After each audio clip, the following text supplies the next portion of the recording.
Salut la famille, et moi c'est la chaîne Motivation Diaspora. C'est la chaîne qui s'adresse à la jeunesse africaine pour pouvoir les booster, les motiver dans les quotidiennes. Et car étant éloigné de la famille, nous sommes souvent confrontés à des difficultés de la vie quotidienne. Et c'est pour cette raison que je vous demande de vous abonner à ma chaîne et d'activer la cloche de notification pour ne pas manquer ma prochaine vidéo.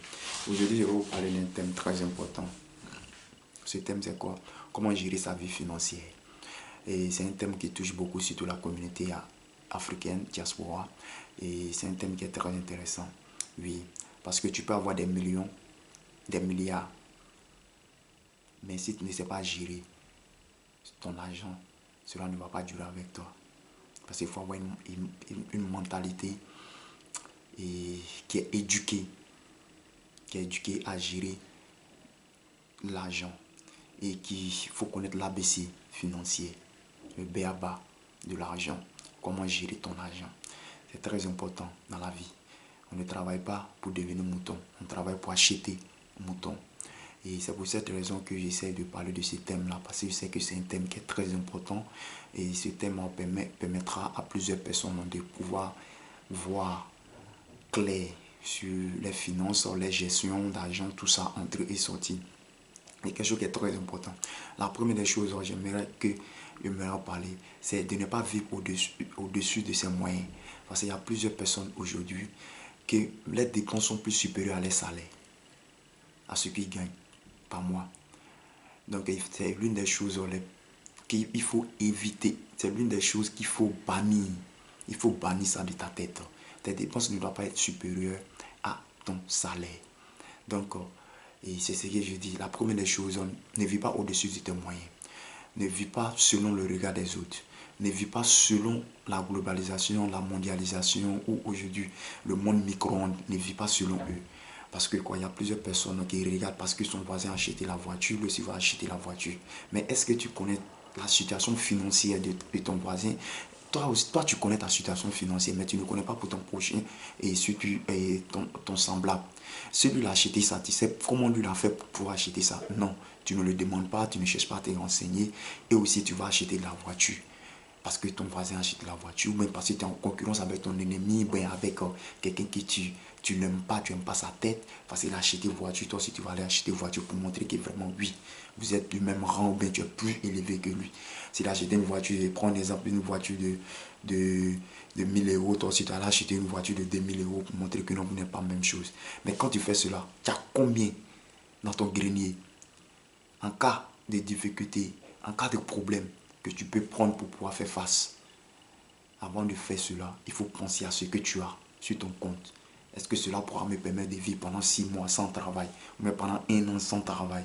Il faut essayer de mettre de l'argent de côté, parce que c'est ce qui va te permettre de pouvoir t'en sortir. C'est ce qui va te permettre de pouvoir atteindre tes objectifs. Ça, c'est la première des choses. Ne pas vivre au-dessus de ses moyens. Et la deuxième des choses, qu'est-ce qu'il faut faire? Il y a plusieurs personnes aujourd'hui qui ont un problème. Et quand ils ont un peu d'argent, et c'est pas comme si c'est une maladie. Ça les gratte. Ça les gratte. Comme on a tendance à dire entre griffes, nous Africains, on a tendance à dire, il y a l'argent, ça me gratte. Donc il faut que je dépense. Il faut que je fasse la belle vie. Il faut que je fasse la belle vie. Il faut que j'achète aussi le boutin. Il faut que je fasse ce voyage-là. Il ne faut pas faire des choses inutiles. Il faut éviter de faire des choses inutiles qui ne vont pas t'apporter quelque chose en retour et qui vont agir sur ton salaire ou sur ton argent dans le futur. Donc contente-toi d'acheter des choses qui vont te permettre, qui sont utiles pour toi. N'achète pas des choses que tu n'en as pas besoin. N'achète pas des choses que tu as été téléguidé par quelqu'un. Évite cela. C'est la deuxième des choses. La troisième des choses, chaque fin du mois, essaie de prendre un cahier et faire un compte. Ah, il a reçu telle somme par mois. Il a dépensé cela, il a dépensé comme ça, il a dépensé ici, c'est rentré, pourquoi c'est parti, pourquoi c'est rentré ici. Cherche à comprendre cela, ce système-là. Et tu te fixes un objectif le mois prochain. Ah, je ne vais pas dépasser ce seuil-là. Cherche à comprendre cela. Et aussi, cherchons à épargner. Ça, c'est la dernière étape. Cherchons à épargner nos salaires. Tu peux garder au moins 20%, 10% de ton salaire chaque fin du mois. Tu épargnes cela. Ça va te permettre de pouvoir investir, mais ça va te permettre de faire face aussi à certaines difficultés. Parce que étant ici en Europe, c'est difficile. Tu dois payer le loyer, tu dois payer le courant, tu dois payer tout ces tralala. C'est difficile, c'est compliqué. Mais il faut avoir un fonds. Parce que ici, c'est pas facile qu'un ami va te venir en besoin. Si tu es dans les difficultés financières, c'est très difficile.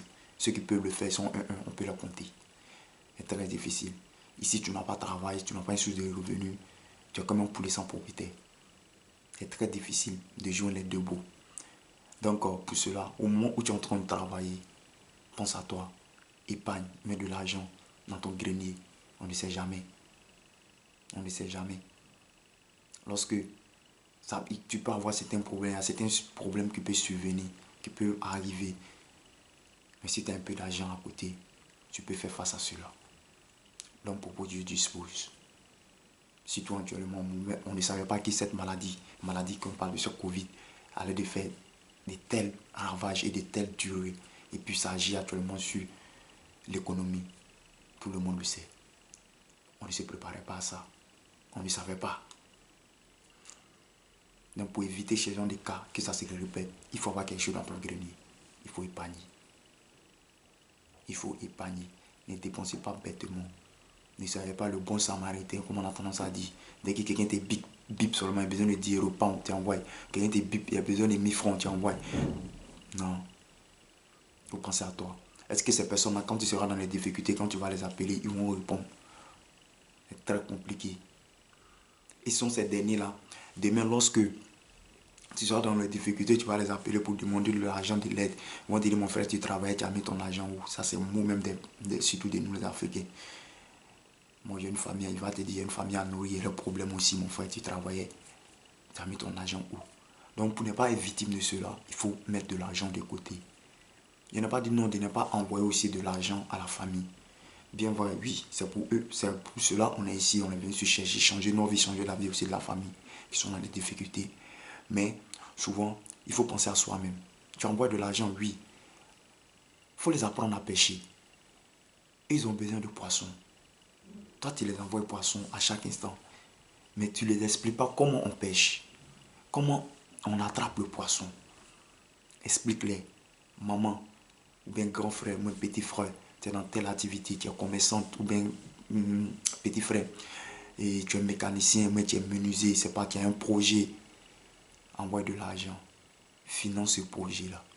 Et dis-lui de se concentrer sur cela. Il va essayer de développer ce projet, ce business. Mais la maman, elle est dans le commerce. Envoie des fonds de commerce pour pouvoir permettre à ta mère et de développer son commerce. Et les revenus, là, ça va lui permettre de pouvoir faire face aussi à certaines difficultés là-bas. Parce qu'à chaque instant qu'elles vont te demander des 10 euros, 20 euros, c'est pas 100 euros, 200 euros que tu vas envoyer à chaque instant. Tu vas envoyer, tu vas envoyer. Mais si cet argent, tu mettais ensemble, même 2 000 euros, même 1000 euros que tu envoyais, que tu leur disais, bon, montez un projet, financer cette somme-là dedans. Les bénéfices, apprenez ça, vous allez faire face à des difficultés qui surviennent à la famille. En temps, eux sont en train de faire cela. Toi, tu es en train de te concentrer sur ta vie ici. Parce que l'Europe, c'est un continent où le temps file.